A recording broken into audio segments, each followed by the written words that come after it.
be giving 2 medication administrations. So we're going to start by looking at the NIR, and this is what we have here, which is our medication administration record. We have Millie Larson, who was born 1/1/36, no known allergies. She's due for furosemide 20 milligrams IV push every 12 hours, administer over 2 minutes, and flush 3 mLs of normal saline before and after the dose. We also have insulin, 10 units subcutaneous with breakfast, which is now. So with our MAR, we're going to confirm the right patient, right dose, right route, right time, right medication, as well as no known allergies, and that'll be our first check. From there, we know that there's no allergies. We are going to perform our hand hygiene. So now that we have our hand hygiene, we're going to collect all the supplies we need. So we have a sharps container here, we have a trash, we have our hand gel, we have gloves right here. We also have our normal saline flushes, we have our alcohol prep pads, we have our different needle sizes based on what we're doing. We have our regular syringes to drop the medication, as well as our insulin. For the insulin, it either has to be a 0.3, 0.5, or 1 ml syringe. And you want to use either a 28 or a 31 gauge needle, and you want it to be either 3/16 length up to 1 inch. Today we have 3/16 length, and we have the 1 ml for the syringe for the insulin. So from here we have all the things we need. We are going to check for the expiration dates on our medications just to make sure they're within. So we'll check this date, and this expires in March 2022. And then our insulin expires July of 2022. So those are within range, so we don't need to worry about anything with the expiration date. We are going to prepare our medications. So we're going to start with drawing up our Lasix. So that this is supposed to be 20 milligrams. This concentration is 10 milligrams per 1 ml. So we're going to drop 2 mLs because we need the 20 milligrams. So again, we had performed hand hygiene. We will use the needle. We want to make sure not to touch it, make sure we're keeping it in our package. And we also have our syringe. So we will have that ready to go. And so we're going to have our alcohol prep pad ready. We're going to remove the top of this, and we are going to clean the top of the vial. Once that is cleaned appropriately, we are going to remove the top. We want the 2 mLs, so we are going to draw down the 2. We're going to take our medication and expel the air in, and then draw up the medication. We're going to make sure that there's no air bubbles and that we're right at the 2 mLs. From there, we can remove the medication. We're going to put the safety measure cover back on, and we're going to label the syringe so that we know that is the furosemide 20 milligrams. Now we're going to draw up the insulin. Again, we're going to use that 1 ml insulin syringe.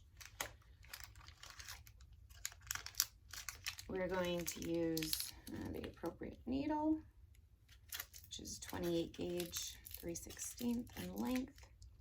Again, make sure you're attaching, not touching the port. So we did that. We're going to remove the top of this, take our alcohol prep, and we're going to clean the top of the vial.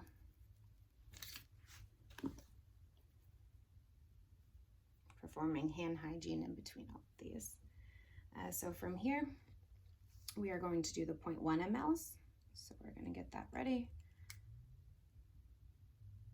We're going to expel the air in and draw up. For some reason, there are air bubbles. You can always tap below the fluid. So we have the 0.1 mLs there. We're going to remove that, cover accordingly, and label so we know that this is insulin for the 10 units. So now that we have that ready to go, we made sure that those were drawn up aseptically. We have them labeled and so forth. We're going to make sure that we enter the room. We've cleaned everything. We performed our hand hygiene. Again, we're looking at the MAR. So we're confirming right patient, right dose, right route, right time, right medication, and no known allergies. We've been doing this the whole time. When we first checked the MR order, when we were drawing up the meds, we confirmed it for the second time. This will be our third time. So now that we have our MAR, we are going to make sure that we enter the room, provide privacy if needed, and safety measures. We're going to identify the client using 2 forms of identification. So, hi, my name's Laura. I'm going to be your nurse today. Can you please confirm your name and date of birth? We're also going to use the ID band to confirm. So it says Millie Larson, 1136, no known drug allergies. We're confirming now that we have the right patient via her ID band, her saying that her name and date of birth, as well as with the MAR, again for the last time with the 5 rights: right dose, right route, right medication, right time, right patient, and no known allergies. So now that we've confirmed with the ID band, Millie, we're going to be giving you 2 different medications today. One, we're going to be given the IV. Through your IV, this is your furosemide, or Lasix it's sometimes called. This is to help with your edema and your blood pressure. We're also going to be giving you your insulin. That'll be in your abdomen and given subcutaneously. This is to help control your blood sugar. Do you have any questions regarding those? If the patient has any questions at this point, I would answer if needed. So we're going to make sure that we've explained the procedure to the client. We are going to make sure we've already done our 3 safety checks and then some, which we've done. Like I said, for the volume, we have 0.1 mLs for the insulin, and we have 2 mLs for the furosemide. So at this point, excuse me. So now that we're going to use the abdomen for the subcutaneous injection, which is going to be about 2 inches from the umbilicus. So now that we have all that, we are going to do hand hygiene. We are going to put on clean gloves. And we'll start with the subcutaneous injection, which is the insulin, again, 0.1 mLs, which is 10 units. We're going to observe the abdomen, make sure that there's no bruising, distension, any abnormalities, discolorations, anything like that. So we're looking for this. Now that we're palpating, make sure there's no abnormalities, like I said. So for this, we are going to use an alcohol prep pad. We're going to clean the area. We want to start in the middle and go out in concentric circles, making sure that we're not going over the same area again. We want this to let this dry. If you want, you can leave the alcohol prep pad pointing towards where you're going to do your injection site. So now that this is finally dry, we are going to take our insulin. With our non-dominant hand, we're going to pinch the skin between the thumb and the index finger. We'll hold our syringe that way, and we will enter the needle at a 45 to 90 degree angle. So we're going to make sure we have our insulin because we have it labeled. We're confirming again with the MAR the patient for the final time. We have our area dried now that it's been cleaned. We're going to remove this, and again, the 45 to 90 degree angle based on how many tissue or how much tissue we're going to insert and slowly administer, and you're going to pull out in one smooth motion. Make sure you engage safety and dispose of properly. If you need to blot this at this point, you can. Try not to massage it. You should not do that unless it's in your orders to do so. So now that we have our subcutaneous injection of insulin performed, and that's done, we are going to make sure that we document that appropriately. We're going to do this. We're going to make sure we do our hand hygiene. And then you can apply pressure onto the site afterwards as well before that. So now that that's all set, we have our hand hygiene. We would document initial and so forth. Now that we have this, we're going to start our IV push injection. So we already have an IV established. Put on new gloves. For this, we're going to make sure that the IV is patent, that it hasn't been in longer than it needs to, and that we can use it for medication. If there were fluids running or something else that was being pushed through that IV, we'd make sure that there's no contraindications or that there's not going to be any interaction between the different meds.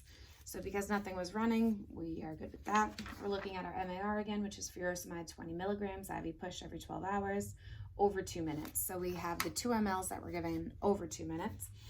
First, we want to make sure that the line is patent. So we're going to make sure that we clean this first. So we are going to take the top part and make sure that we clean this area for 5 to 10 seconds.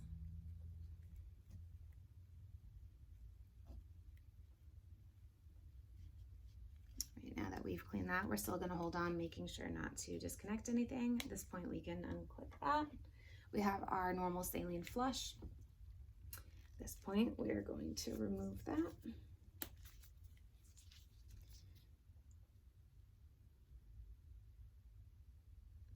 We are going to connect this to the port that we just cleaned, and we can aspirate back just to make sure there's blood return. If for some reason there isn't blood return, you want to at least make sure that the IV is patent. You want to look for swelling, redness, tenderness, things like that. So the order says for 3 mLs to administer. So we're going to flush with our 3 mLs. Nice and slow. Once that is done, we can dispose of that. So we observed there was no pain, no redness, no swelling, anything like that. We're still holding on to this.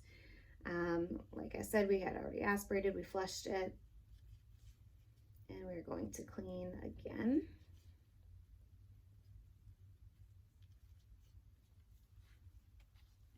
Now we're going to take our Lasix. We're going to remove the needle since it's the needleless system. The needle's going to go directly into the sharps container. We have our Lasix 20 milligrams over 2 minutes. So now we can secure this since we've already flushed it. And we're going to give this in small doses. So this will be given in small intervals over the next 2 minutes.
One thing I forgot to mention was when we were doing the subcutaneous injection, we would have made sure that the access point was accessible and the patient was relaxed in the position.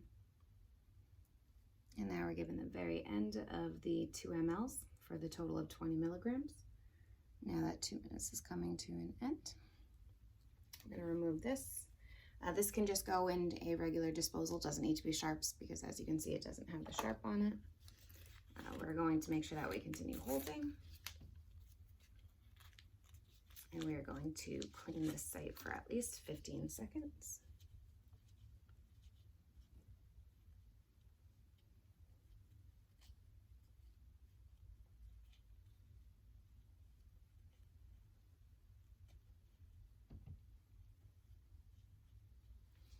That's cleaned. We are going to take the flush for post-administration. Again, connect that, and we are going to administer the 3 mLs. Nice and slow. And there we can disconnect that out. We'll lock off our lock to make sure that prevent any backflow. So at this point, we've discarded of everything. We're going to make sure that we perform our hand hygiene, clean up everything. We're going to make sure the patient returns to a position of safety and comfort, make sure they have their call light, make sure that we answer any other questions, assess for any reactions that might be happening. From there, they're in the comfortable position. We know from there that we're going to continue to maintain patient safety and privacy. They have their call light. We're going to document appropriately. So we'll take our MAR. We're going to sign it accordingly. Initial that we gave the injection, what time we gave the injection, anything else needs to be included, initial and location. And then we could also document if